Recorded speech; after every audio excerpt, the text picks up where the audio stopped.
अस्सलाम वालेकुम। प्रोग्राम में आपको खुशामदीद। मैं हूं मसूद रज़ा। इलेक्शन शेड्यूल का ऐलान होने के बाद तमाम सियासी जमातें जो अपना सियासी अलाइनमेंट जो है वो अपनी मुकम्मल कर चुकी थी, अब कैंडिडेट्स को फाइनल कर रही हैं, क्योंकि 20 से 22 दिसंबर के दरमियान नॉमिनेशन पेपर्स जमा होने हैं। और नून लीग ने कई इजलास किए, पीपल्स पार्टी भी इजलास कर रही है और इस बात का फैसला कर रही है कि किसको टिकट देना चाहिए। IPP यही कर रही है, बाकी दीगर जमातें कर रही हैं। तहरीक इंसाफ का कहना यह है कि वो भी पूरे मुल्क से अपने उम्मीदवार खड़े करेगी। तो 20 से 22 तारीख के दरमियान देखना होगा कि किस हद तक ख़ास तौर पर तहरीक इंसाफ अपने लोगों को इलेक्शन में खड़ा कर सकती है, क्योंकि इस वक्त तमाम नज़रें इसी मामले पर हैं कि कौन सी जमात इस वक्त लीड लेगी इलेक्शन में, इलेक्शन प्रोसेस में अपनी कैंपेन के हवाले से।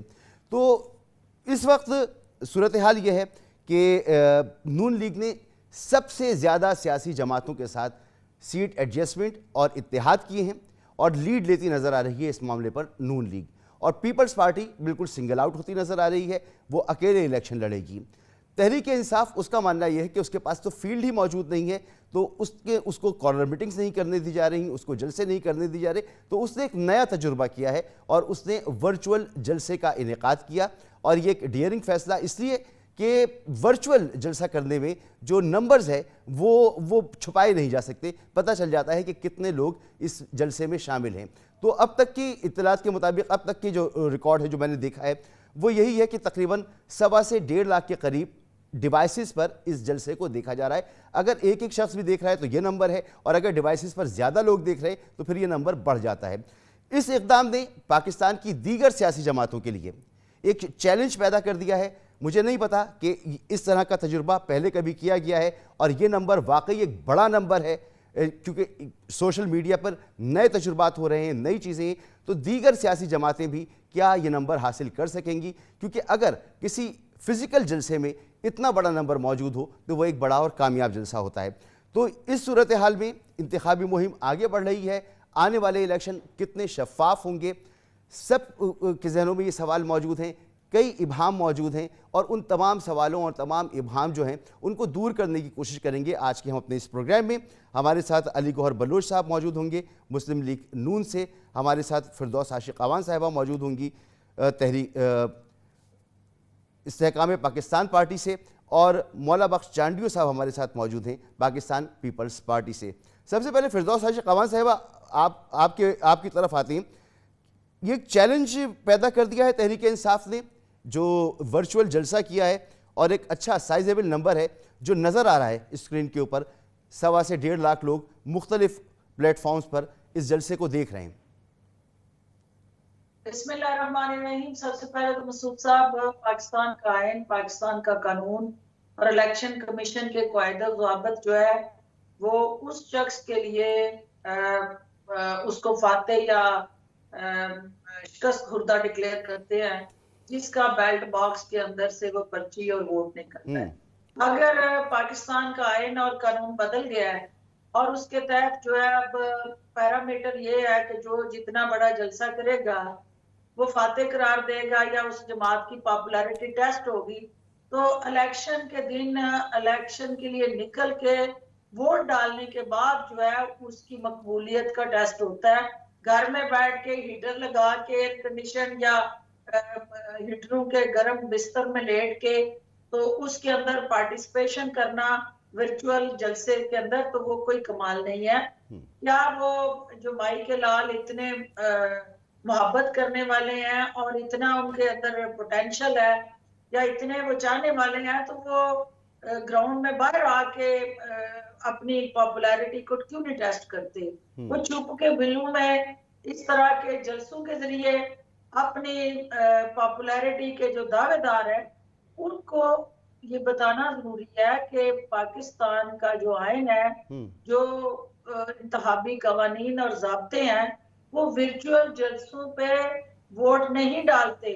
वहां पे फिजिकल वोट डालने के बाद वोटर का रजिस्टर होता है वोट। ये सोशल मीडिया के अंदर इलेक्शन नहीं हो रहा। सोशल मीडिया की पॉपुलैरिटी, सोशल मीडिया के ट्रेंड और सोशल मीडिया के जो जलसे हैं उनकी ना कोई आईनी हैसियत है ना कोई कानूनी हैसियत है। वो सिर्फ और सिर्फ दिल कुशानी प्रोग्राम है। एक सोशल हैसियत तो है, जो है वो एक इससे सोशल पहले भी हैसियत तो आपने है देखा कि सियासत सोशल मीडिया की करती रही। ये उन्होंने एक दफा फिर अपनी उस सियासत को जिंदा रखने के लिए एक हरबा इस्तेमाल किया है जिसका उन्हें इलेक्शन में कोई फायदा नहीं। ठीक, मौला बख्श रंजो साहब, सर बहुत शुक्रिया, आपने वक्त दिया। सर आने वाले इलेक्शंस को आप कितना शफाफ देख रहे हैं? लिविंग प्लेइंग फील्ड का मुतालबा पाकिस्तान पीपल्स पार्टी करती रही है, और अभी मैंने ये जिक्र किया तहरीक इंसाफ के वर्चुअल जलसे का, तो एक साइजेबल नंबर है जो नज़र आ रहा है। इस पर आपकी क्या राय है कि वो कह रहे हैं कि हमारे पास फील्ड ही मौजूद नहीं है, पाकिस्तान पीपल्स पार्टी कहती है हमें मुश्किलात का सामना है, हमारे साथ जो है वो इम्तियाजी सलूक किया जा रहा है। तो अब इलेक्शन शेड्यूल आ चुका है, तो अब आप इस जलसे को कैसे, अब आप आने वाले इलेक्शन को कैसे देख रही हैं? भी इलेक्शन से भागे नहीं है, जैसा भी माहौल होता है हम इलेक्शन लड़ते हैं। ठीक, हमारे लिए बदतरीन दौर था ज़ियाउल हक का, लेकिन उसके दौर में भी जब इलेक्शन हुई तो पहली इलेक्शन भी हमने हिस्सा लिया। फिर हमारे लिए बदतरीन इलेक्शन थी बीबी के कत्ल के बाद। मियां साहब बाइकाट करके बैठ गए, वो डर गए माहौल से, लेकिन जरदारी साहब ने उनको भी समझाया, उनको भी आमादा किया कि कोई बात नहीं, कौमों की जिंदगी में ये मामला आते हैं, हमें इलेक्शन लड़नी है। फिर मियां साहब भी राजी हो गए, इलेक्शन हुई, मियां साहब वजीर-ए-आज़म भी बने। अभी भी हम इलेक्शन से नहीं डर रहे, लेकिन खान साहब चाहते हैं कि वैसी इलेक्शन हो जिसमें जीत के आए थे, वैसी हमें माहौल मिले। अब ये मुश्किल है, अब बहुत मुश्किल है, अब ये वक्त लौट कर नहीं आता।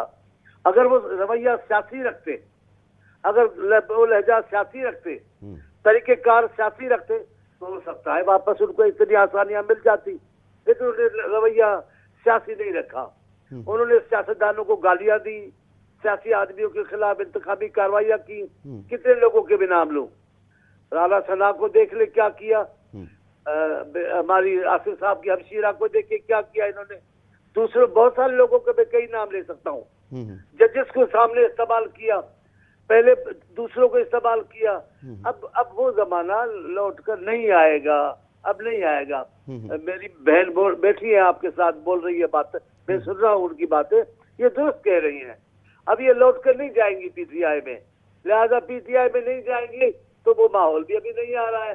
अब इलेक्शन लड़नी है, जैसा भी होगा अब इलेक्शन लड़ेंगे, हम डरेंगे नहीं, हम मुकाबला करेंगे इंशाल्लाह।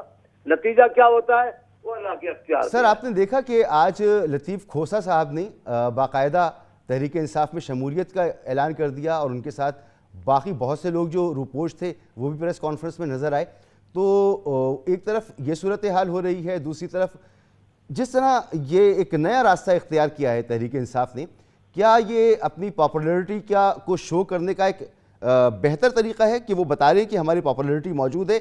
और इस ज़मन में ये बताइए कि क्या इलेक्शन प्रोसेस के अंदर अगर तहरीक इंसाफ नहीं होती तो फिर ये इलेक्शन कितना मायने खेज होगा? हम चाहते, हम हमारा तो मुतालबा है, मेरे चेयरमैन ने कहा है तमाम पार्टियों को हिस्सा लेने की इजाजत होनी चाहिए, तमाम पार्टियों के साथ एक सा रवैया होना चाहिए, लाडलों का भी दौर बंद होना चाहिए। लाडले आते हैं तो गले पड़ जाते हैं, अब जिस लाडले का आप नाम ले लें वो गले पड़ा है, उसमें जान छुड़ानी मुश्किल हो जाती है। अब खालिद सियासी लोगों को इलेक्शन करने का मौका दे, आवाम को फैसले करने का मौका दे, उस फैसले को तस्लीम किया जाए, उस फैसले के खिलाफ साजिश न की जाए। आप देखते सूरत हाल बेहतर होगी। जहां तक खोसा साहब की बात है, खोसा साहब अब मेरे तो बुजुर्ग गए, मैं उनको अभी कुछ नहीं बोल सकता, उनकी उम्र मेरी उम्र बराबर होगी, लेकिन वो एक सीनियर वकील है। अब पीटीआई में सब बुकरा चले गए, अब खल्के खुदा को निकाल छोड़ा है इन्होंने, अब सारे पीटीआई के दोस्त वकील है, तो ये वकीलों की पार्टी है। अभी मैं तो डरता हूँ वकील बिरादरी के इस रवैयों से, लेकिन अवाम का फैसला वही है कि लाडले ना मंजूर, लाडले नहीं चलेंगे। तो सर इस वक्त कोई लाडला है? इस वक्त तो रवैया नहीं है किसी के साथ लाडलेपन का जी, इस वक्त किसी के साथ लाडलेपन का रवैया तो नहीं है। क्यों नहीं है? गए कैदी बनकर आए हैं, बादशाह बनकर, क्यों लाडले नहीं है? जिस अंदाज से उनको मिन्नतें करके निकलवाया कि ये बीमारी वो बीमारी, ये बीमारी वो बीमारी, अल्लाह उनको जिंदगी दे, हम किसी के जिंदगी के दुश्मन नहीं है, लेकिन आए हैं जिस अंदाज से, फिर वो ये अदलिया चली गई एयरपोर्ट पर, सारी कागजी कार्रवाइयां उनकी एयरपोर्ट पे, वीआईपी की नहीं, बादशाह सलामत की कार्रवाई की उनकी जरूरत जो होती है लिखने पढ़ने की वो की, कभी ऐसा भी होता है? कोर्ट से गए, जरूरत कोर्ट, अगर कोर्ट की लिखा पड़ी है, अगर जेलों की कोई बातचीत है तो रिकॉर्ड में आना चाहिए। मेरा ख्याल है, मेरा अपना ख्याल है, मियां साहब अगर ये कागजी कार्रवाई चले जाते जेल कोई बात नहीं, दूसरे दिन उनका बेल हो जाता, और ये कागजी कार्रवाई इसी अंदाज से करते जैसे आम पाकिस्तानी सियासी कैदी करते, तो मेरे ख्याल में उनका कद में और इजाफा हो जाता। ये तरकीब भी नहीं होती कि ये नए लाडले हैं। ठीक है, अली गौहर बलोच साहब, ये लाडला होने का ताना आपके लिए वबाले जान नहीं बन जाएगा इस इलेक्शन मुहिम के दरमियान? एक तरफ आप इलेक्शन मुहिम चला रहे होंगे, 2017 का आप बयानिया लेकर आएंगे कि 2017 में हमने क्या कुछ किया था, फिर अगली जो हुकूमत आपकी रही उसका आप कहीं जिक्र नहीं करेंगे, और फिर लाडला होना एक किंग्स पार्टी का तसव्वुर, ये तसव्वुर के जी आपको अब लाया जा रहा है, आप सिलेक्ट हो चुके हैं, ये तासुर वबाले जान नहीं बन जाएगा? और इसके तदारुक के लिए आपने क्या सोचा है? सुना है मियाँ साहब ने कोई कमेटी बनाई थी इसके लिए, कोई लाहे अमल तैयार कर दिया? बिस्मिल्लाहिर्रहमानिर्रहीम। देखें, बात यह है कि चांडियो साहब मेरे तो सीनियर हैं, बड़े भाई हैं, और फिरदौस आशिक अमान साहिबा की भी बातें सुनी हैं। गुजारी ये है कि लाडलेपन की जो बातें की जाती हैं वो बिल्कुल समझ में आती हैं। जाहिर है कि जब एक पार्टी की पॉपुलैरिटी हो, एक पार्टी के लीडर का पाकिस्तान के अवाम, जिस तरह से आप अभी सोशल मीडिया पे जिक्र कर रहे थे, सोशल मीडिया पे नहीं, मीनारे पाकिस्तान पर खड़े होकर लाखों की तादाद में इस्तकबाल करें और एक लीडरशिप को दिल से तस्लीम करते हो और उसका वालहाना अंदाज में जो है वो उसका इजहार भी अवाम करते हो, तो फिर इलेक्शन में जो पॉलिटिकल पार्टी जाएंगी और जब उनको महसूस होगा कि एक पार्टी उनको वाज़े लीड लेती हुई नज़र आएगी, तो फिर उस पर वो तनकीद, ये एक जेन्युइन बात है। जाहिर है कि अब हम वो तमाम पॉलिटिकल पार्टीज़ हैं जो एक दूसरे के मद्दे मुकाबिल इलेक्शन कॉन्टेस्ट करते हैं, जो एक दूसरे के मद्दे मुकाबिल इलेक्शन कॉन्टेस्ट करने के बाद असम्बलियों में पहुँचते हैं मुंतखब होने के बाद। तो इलेक्शन में अगर दूसरी पॉलिटिकल पार्टी पर तनकीद नहीं की जाएगी तो उसके सिवा चारा क्या है? हाँ, अगर ये ज़्यादा बेहतर होता कि इस तनकीद से पहले अगर पीपल्स पार्टी माजरत के साथ सिंध में अपनी कारकर्दगी पर ज़्यादा ध्यान दे देती, कराची के हालात जो थे जिस तरह से वहाँ पर इतने सालों से ख़राब है, चांडियो साहब मेरे बड़े भाई हैं, उसको ठीक कर लेते, तो मेरा ख्याल है मेरी गुजारिश तो सुन ले ना चांडियो साहब, मेरी गुजारिश तो सुन ले। तो अगर वो हालात बेहतरी की तरफ किए जाते तो आज और पंजाब में इनकी मरकज़ में हुकूमत रही 2008 से लेकर 2000 जो है वो मतलब है कि 13 में फिर इंतखाबात हुए, उसमें भी जाहिर है कि पाकिस्तान के अवाम मुतमिन नहीं थे, और पंजाब में जाहिर है एक बड़ा सूबा है और पंजाब में बिलखसूस जो पीपल्स पार्टी के आपका पॉइंट ये है कि अवाम ने हमें लाख लाडला कहे कि मेरी गुजारिश कहे, लेकिन उसको उस चीज को छुपाया नहीं जा सकता और ना ही वो किसी से छुपी हुई है। ठीक है, तो लिहाजा अब हमें लाडले का खिताब दे दें, अब उस चीज को कह दें कि कोई खास हमें कोई तरजीह दी जा रही है, तो मैं समझता हूँ कि ये जी मौलाना बख्श चंडियो साहब, अवाम ने हाथों हाथ लिया है, कारकर्दगी उनकी रही है, आपकी कारकर्दगी नहीं है, अवाम में वो मकबूल है, ये पंजाब में ज़िया-उल हक की छतरी के नीचे साल हुक्मरानी कर पीपल्स पार्टी को एक साजिश के तहत पंजाब में कमजोर किया, वो इनकी कारकर्दगी है। हम अगर मुसलसल जीत कर आ रहे हैं तो कारकर्दगी नहीं, और वो भी ऐसे इंतखाबात में जिसमें MQM भी है, दूसरी जमायतें भी हिस्सा ले रही हैं, फिर हम जीत के आते हैं। हमारा जीतना कारकर्दगी नहीं, इनका जीतना कारकर्दगी है। समझ में कोई बात आती है? आप ना भूले,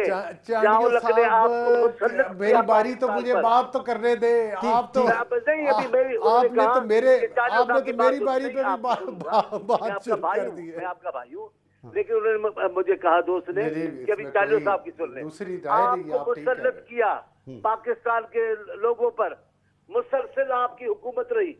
जनरल जीलानी साहब को अल्लाह सलामत रखे, जिंदा है पता नहीं, लेकिन उन्होंने आप जिस अंदाज को मजबूत किया। अच्छा चले, अब हम पंजाब में नहीं है, चलो अब मान लेते हैं, लेकिन अभी तहरीक इंसाफ जो जीती है पंजाब में, आपका तो वहां न चमचा न कोई बर्तन बचा। आप फिर भी पंजाब में हैं और हमें कहते हो हम नहीं है। आप कहाँ हैं पंजाब में? देखें, मैं आता हूं, मैं फिरदौस साहिबा को भी सराइकी बेल्ट में हमने सीटें उठाई है। आप ऐसे तो ना, ठीक है भाई, पीपल्स पार्टी मुसलसल 15 साल से जीत रही है पूरे पंजाब से, पूरे पंजाब से चांडियो साहब आपकी 6 सीटें थी। दूसरी गुजारिश ये है कि आप, हमें तो हमारे, आपको ज़िया का दौर याद है, आपको चांडियो साहब गुजारिश सुने ना, आपको मुशर्रफ का एनआरओ याद नहीं आ रहा, उस पर भी कोई रोशनी डाल देते। आप मुझसे बड़े हैं, मुझे कुछ समझा दे कि आपको क्यों जरूरत, आपको पॉपुलर पार्टी, आपको मुशर्रफ का एनआरओ लेने की क्यों जरूरत पेश आई? क्या है वैसे मुशर्रफ के एनआरओ में तो सबने फायदा उठाया था, अली गौहर बलोच साहब सबने फायदा उठाया नहीं, था। सबने फायदा नहीं उठाया, सबने उठाया था सर, सबने खास उठाया था। पार्टी के लिए एनआरओ था और उस एनआरओ के जरिए केस माफ करवाए गए थे। माजी से एनआरओ के जरिए हाल और उस वक्त मुस्तकबिल ये की लोग तरफ भी आते लाडले हैं। बनकर आए थे। पहले एनआरओ आपने मांगा, मुशर्रफ से आपने मांगा, असल बात तो ये है। लेकिन अभी जो आप आए एनआरओ नहीं तो क्या है?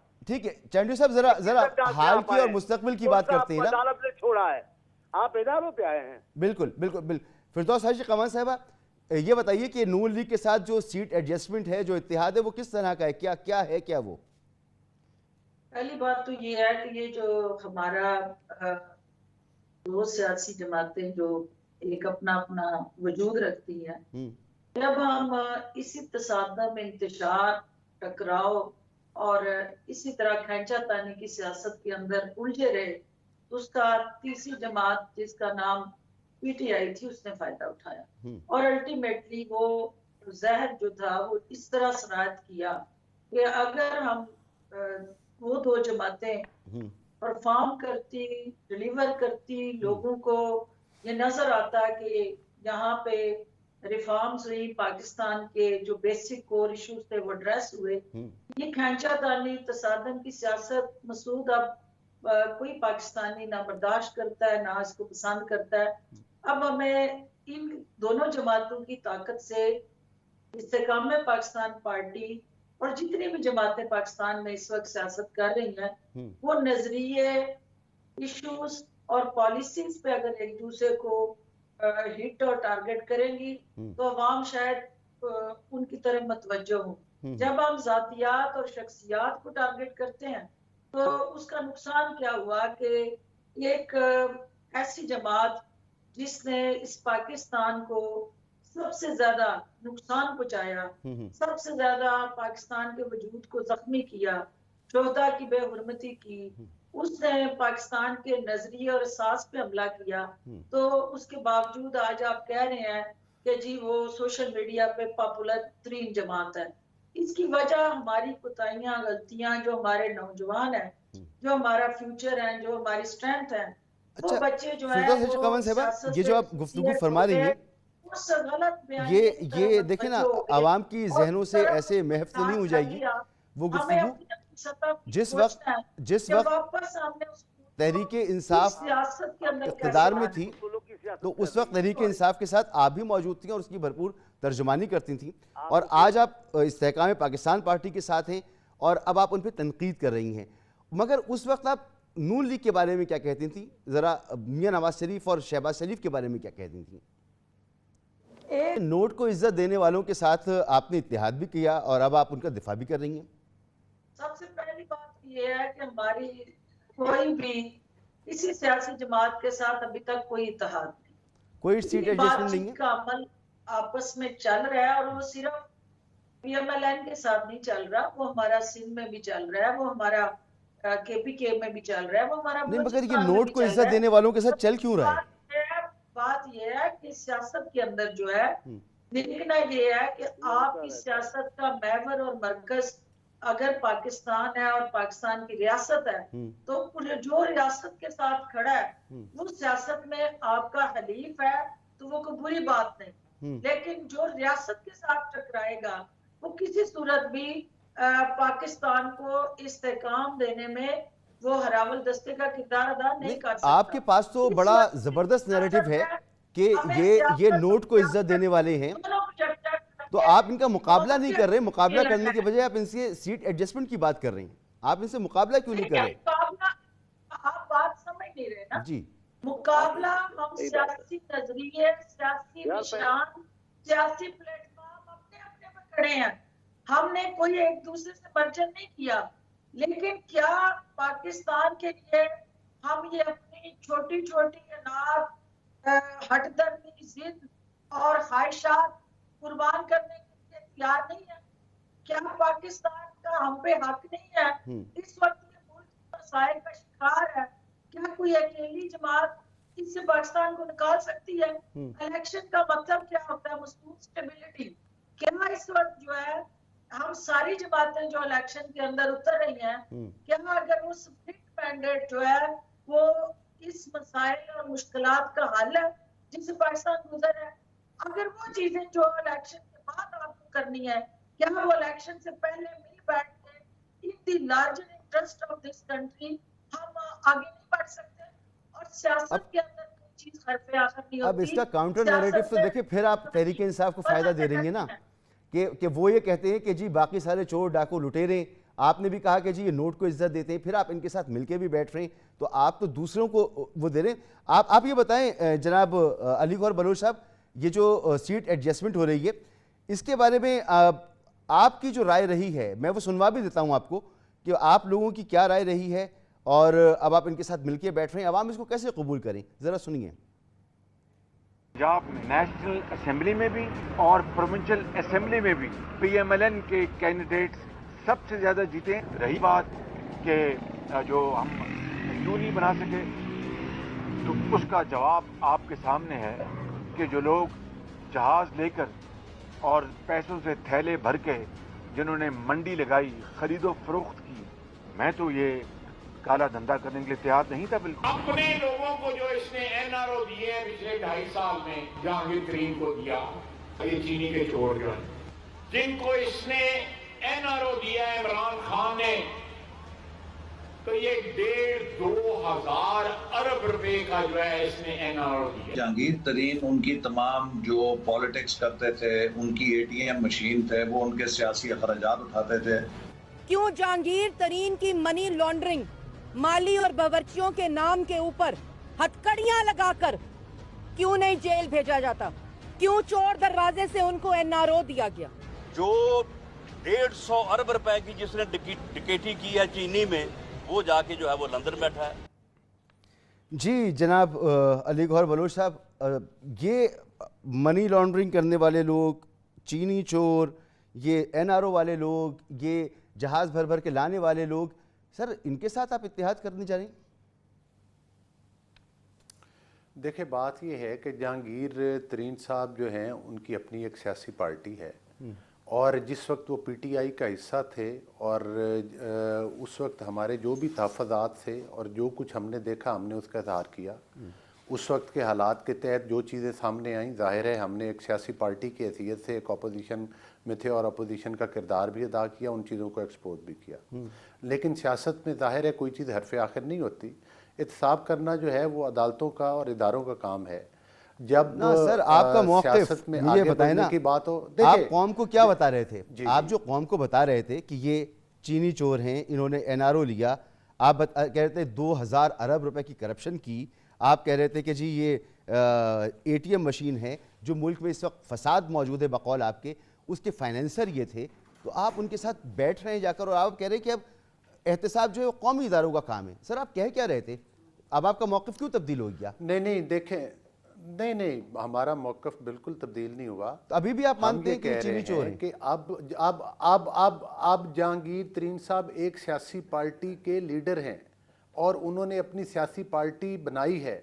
उनका ये जमहूरी हक है कि वो सियासत के मैदान में उतरें, और जो भी पॉलिटिकल पार्टीज हैं, देखें मौलाना साहब हैं, हमारे और उनके कैंडिडेट्स केपीके में एक दूसरे के मध्य मुकाबले इलेक्शन नहीं सर, मैं तो इल्जामात की बात कर रहा हूँ, संगीन तरीन इल्जामात आपने लगाए। मैं वही गुजारिश कर रहा हूँ ना। तहरीके इस्तेहकाम है, वो पंजाब में और पाकिस्तान में इलेक्शन कॉन्टेस्ट कर रहे हैं, तो जाहिर है कि हमारी पार्टी भी इलेक्शन कॉन्टेस्ट कर रही है। सियासी पार्टी के आपस में गुफ्तगू शनीद होती रहती है। अभी तक किसी सियासी पार्टी ने ये अनाउंस नहीं किया, जिस तरह से फिरदौस शाह साहबा ने बताया कि उनका कोई आपस में इत्तेहाद डिक्लेयर हो गया, लेकिन कोई बातचीत करने पर तो पाबंदी नहीं है सर। तो बातचीत इसीलिए हो रही है ना, आप लोग उनके साथ बैठ रहे हैं। पाकिस्तान, आप ये बताएं कि कहां आप कॉम्प्रोमाइज करेंगे। मैं नहीं कह रहा, ये आपकी अपनी कही हुई कॉम्प्रोमाइज नहीं, कंप्रोमाइज ये नहीं है। कंप्रोमाइज ये नहीं है कि अगर हम इलेक्शन के प्रोसेस को आगे बढ़ाने के लिए, अगर हम पाकिस्तान की मईशत को आगे बढ़ाने के लिए और हर पॉलिटिकल पार्टी को ये पुरअमन स्पेस दी जाए कि वो इलेक्शन प्रोसेस का हिस्सा बने, और जाहिर है कि अगर जहांगीर तरीन साहब से या उनकी पार्टी से लोग मुतासर होंगे तो उनको वोट दें। वो सियासत के मैदान में आ रहे हैं, उन्होंने अपने आप को इलेक्शन के लिए पेश किया है। अब फैसला आवाम ने करना है। वो PMLN को वोट देते हैं, वो पीपल्स पार्टी को देते हैं, वो JUI को देते हैं। एक ब्रेक की तरफ और जाना है, और पार्टी को एक ब्रेक की तरफ मुझे जाना है। कोई नजरिया है जिस पर हमारी पॉलिटिकल पार्टीज खड़ी होती हैं? वोट को इज्जत दो का बयानिया था, लोटों को ना लेने का बयानिया था, और फिर ये बयानिया था जो मैंने अभी आपको सुनाया। आप सब कुछ इलेक्शन आते ही भूल गए इसको। मैं ब्रेक के बाद मौला बख्श चांडियो साहब से भी इसको भी शरीक गुफ्तगू करता हूं, एक ब्रेक के बाद।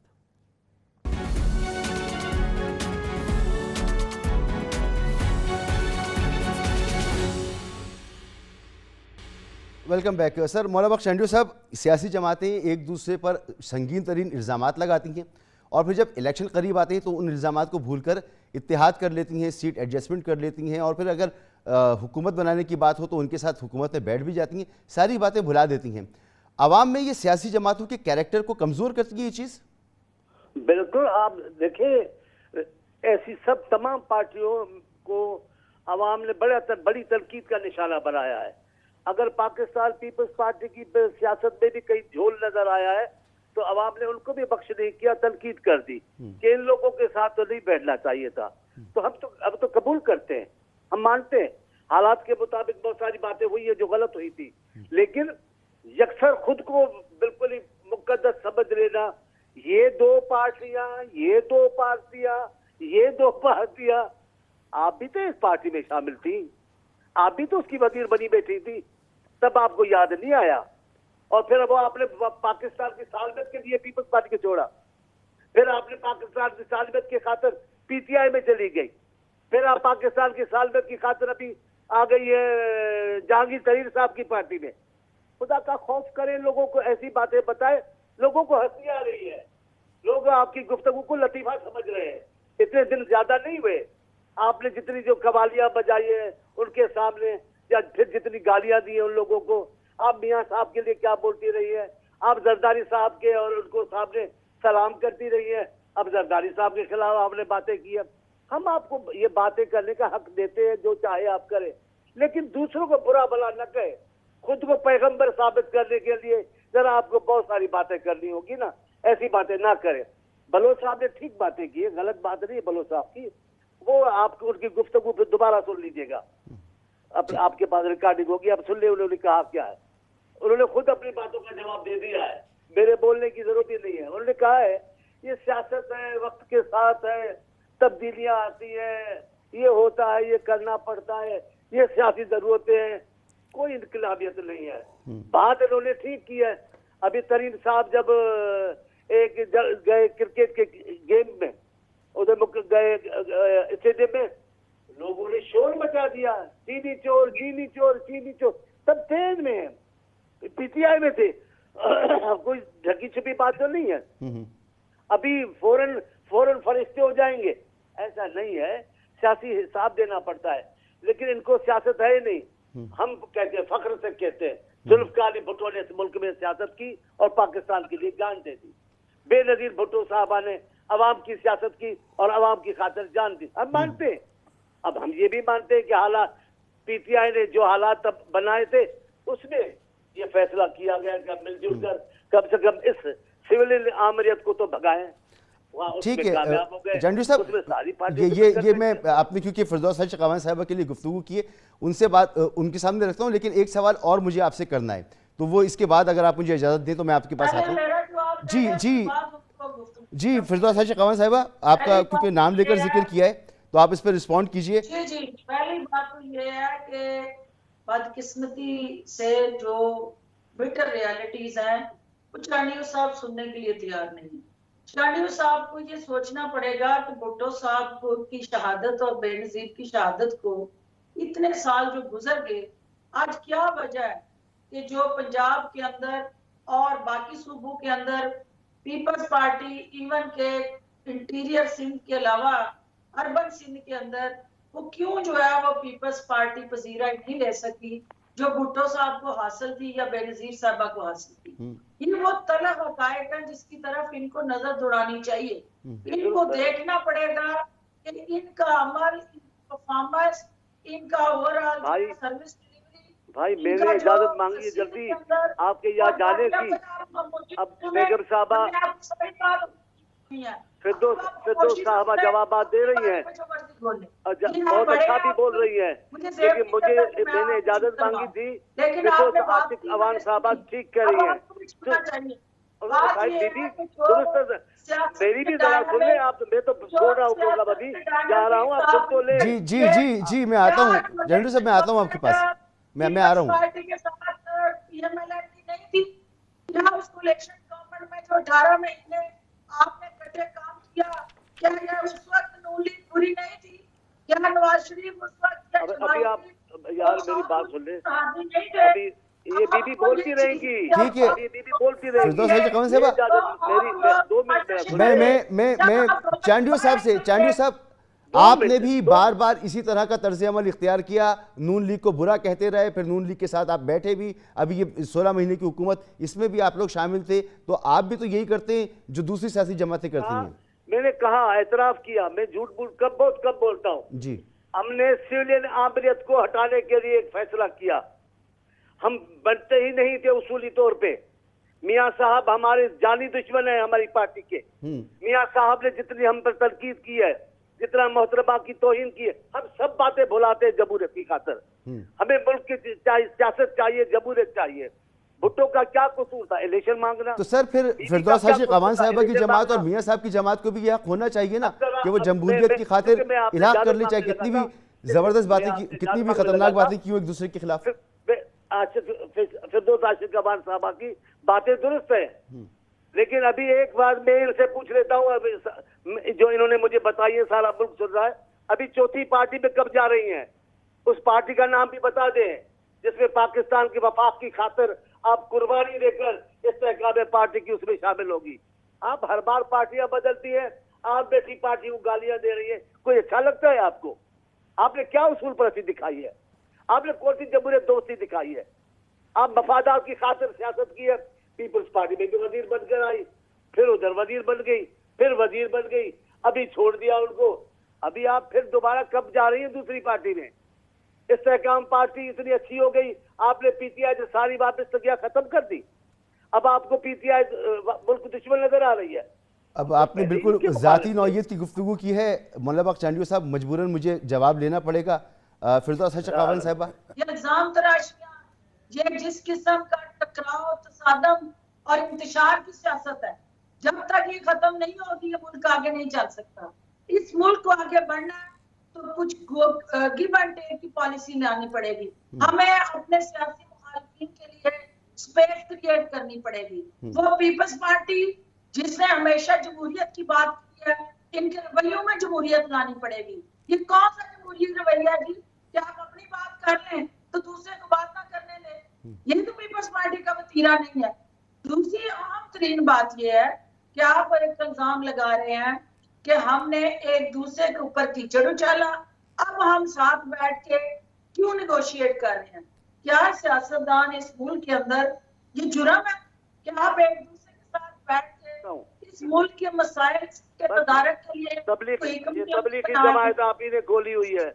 आप सब आप पाकिस्तान के वफाक की खातिर हद लगा जाती है। चंडू साहब उन्हें बात कर लेने दीजिए प्लीज। पाकिस्तान के वफाक की खातिर मुझे नहीं पता किसने कहा था कि हम सड़कों पे सीटें देके, लेकिन अभी उसी शहबाज शरीफ के साथ पीपल्स पार्टी ने 18 महीने हुकूमत नहीं की, जब नहीं बैठे वो तो एतराफ कर रहे हैं इस बात का। मैं तो मान रहा हूँ भाई, मैं तो मान रहा हूँ, आगे चलते हैं, मैं तो मान रहा हूँ यार। सियासत नहीं है और यार ये घर वाला झगड़ा इधर करवा रहे हो, आप इसे जुल्म कर रहे हो, ये तो घर में ऐसे लड़ते हैं। ठीक है, मुझे ब्रेक लेना पड़ेगा फिरदौस हाशिर कमाल साहिबा, अब एक ब्रेक लेना पड़ेगा। चांडियो साहब, ये तो गुफ्तगू जिस नहज पे जा चुकी है, यहाँ एक ब्रेक लेना पड़ेगा और ब्रेक के बाद मैं वापस आता हूँ, मजीद गुफ्तगू आगे बढ़ाते हैं।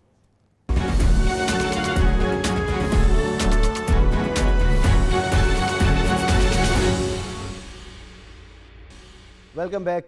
ब्रेक से पहले बड़ी गर्मा गर्मी रही, लेकिन एक बात मैं नोटिस कर रहा हूँ अली गौहर बलोच साहब, पहले जब आप प्रोग्राम्स में आते थे तो एक बेचैनी सी होती थी, एक जोश होता था बढ़ बढ़ के। इस दफ़ा बड़े कूल काम आप बैठे हुए, बड़े इत्मीनान से बैठे हुए, बड़े सुकून से जवाब दे रहे हैं। बड़ी आपको तवक्को है इस दफ़ा कि इलेक्शन जो है वो 100% नून लीग जीत जाएगी और वज़ीर आज़म आपके ही होंगे, लेकिन नवाज शरीफ साहब की नाअहली का मामला भी अपनी जगह बरकरार है, तो अब नॉमिनेशन पेपर्स जमा करने में भी ज़्यादा वक्त नहीं है।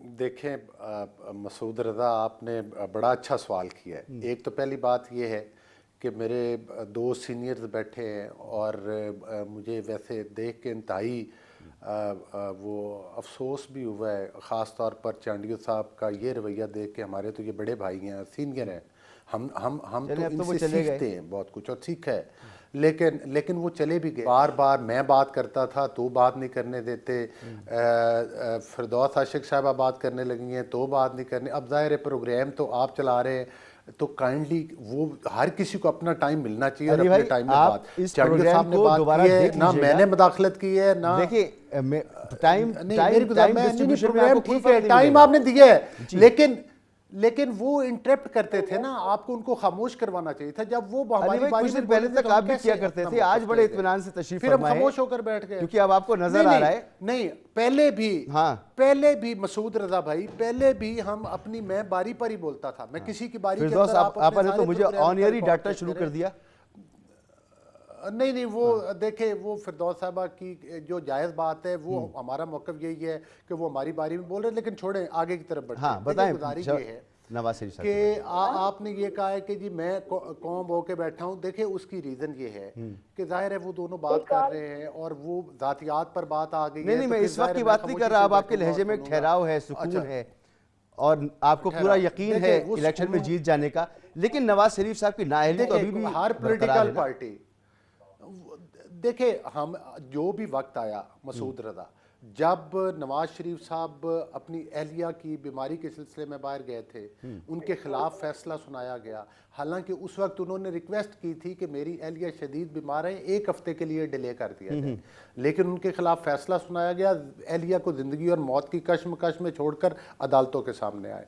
लोग लाडलापन की बात करते हैं, आपने देखा है कि नवाज शरीफ साहब, हम अदालतों के अंदर आज भी खड़े हुए हैं। आज भी नवाज शरीफ साहब आपको अदालतों के दरवाजे के ऊपर खड़े हुए नजर आते हैं। 2002 का इलेक्शन था, नवाज शरीफ साहब इलेक्शन से बाहर थे। 2008 का इलेक्शन था, नवाज शरीफ साहब इलेक्शन से बाहर थे। 2018 का इलेक्शन था, नवाज शरीफ साहब यही तो सवाल आपसे कर रहा हूं कि आप 2024 के बावजूद नवाज शरीफ आपको इन नजर आ रहे हैं, नहीं आ रहे, या शहबाज शरीफ साहब कैंडिडेट इंशाल्लाह अभी तक नाअहली बरकरार है उनकी?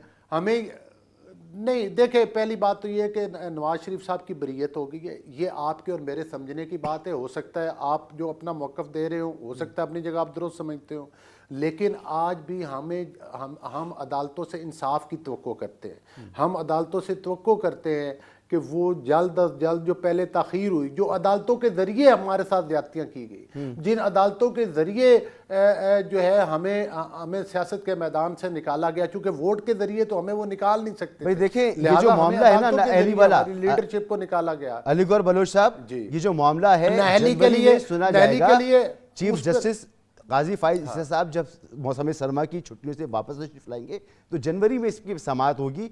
नॉमिनेशन जमा होनी है 22 तारीख तक, तो नॉमिनेशन जमा करवा पाएंगे तो उसके एतराज़ात होंगे, क्या होगा मामला? पहली बात तो ये है कि नवाज शरीफ साहब नॉमिनेशन बिल्कुल जमा करवाएंगे और हम ये समझते हैं कि वो बरी हो चुके हैं, सज़ा का तो उस वक्त जवाब होता है जब आप किसी मुकदमा की सजा हो, जब उन मुकदमात से ही आप बरी हो गए जिनके ऊपर, जिस बेस के ऊपर आपको नहल किया गया था, जिस पर सजाएं सुनाई गई थी। अकामा पे कोई फैसला भी नहीं आया। रह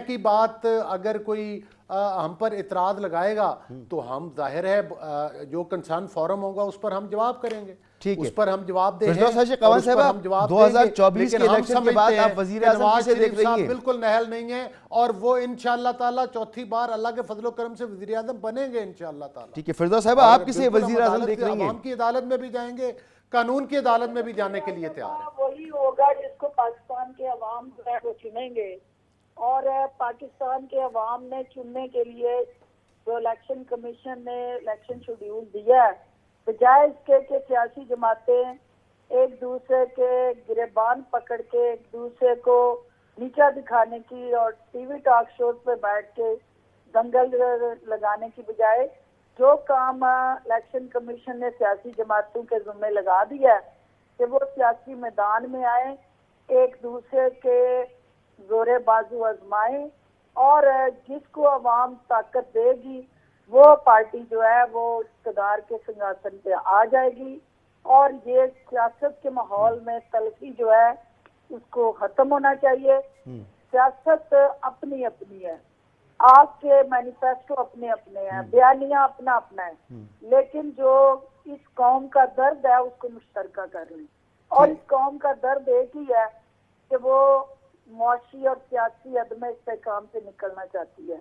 वो कौम सियासतदानों से ये तवक्को करती है कि इस मुल्क को आगे बढ़ने दें, इस मुल्क को मुश्किलात से निकाले, उन बेरोजगारों के लिए रोजगार का सोचे, महंगाई के तूफान को किस तरह से हमने खत्म करना है, बिजली के बिलों पे पिसते हुए हम जो है उनको किस तरह।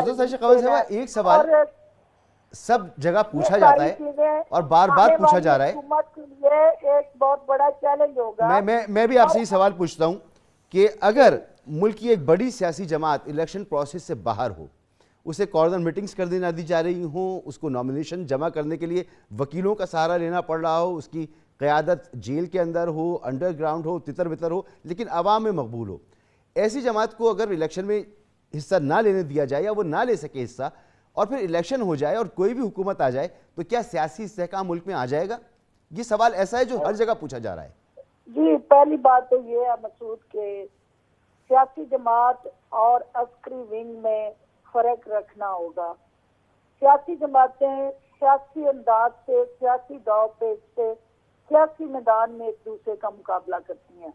अस्करी विंग किसी भी जमात के अंदर जब अस्करी विंग बन के वो अपने ही कौमी तनसीबात पे चढ़ाई करे, अपने ही शोहदा की बेहुरमती करे और अपनी उस ताकत को, उस पॉपुलैरिटी के घुमंड में वो पाकिस्तान की कौमी सलामती पे हमलावर हो जाए, तो वो फिर वो सियासी जमातें नहीं होती, वो जत्थे होते हैं, और वो जत्थे जो होते हैं वो पाकिस्तान के लिए जहर आलूद वो हथियार बन जाते हैं जिनका सफाया फिर जरूरी होता है। जब तक कोई सियासी जमात सियासी एजेंडे के साथ सियासत के मैदान में हिस्सा ले, उसको वेलकम करते हैं, और अगर वो अस्करी विंग बन के, जत्था बन के सिस्टम को यरगमाल बना के डिक्टेट करने के लिए मैदान में उतरे, तो फिर आइन और कानून का हर रास्ता जो है उसका रास्ता रोकने के लिए सबसे पहले सामने खड़ा होना चाहिए। और हम ये समझते हैं कि जो 9 मई के वाकयात हैं कोई सियासी जमात नहीं कर सकती। 9 मई के वाकयात के साथ जुड़ा जो जहर आलूद बयानी है जिससे पीटीआई अभी भी पीछे नहीं हट रही, तो क्या आप उसे सियासी जमात मानेंगे? क्या वो आप अस्करी विंग कह रही हैं, आप अस्करी विंग कह रही हैं। अस्करी विंग होना एक बहुत ही अलग सी चीज़ है, और ये 9-10 मई के जो लोग हैं उनकी गिरफ्तारियां हुई हैं, उनके ट्रायल हो रहे हैं, फौजी अदालतों में भी उनके ट्रायल हो रहे हैं, गिरफ्तारियां हो चुकी, सब कुछ हो चुका है। ये तो इलेक्शन का माहौल है।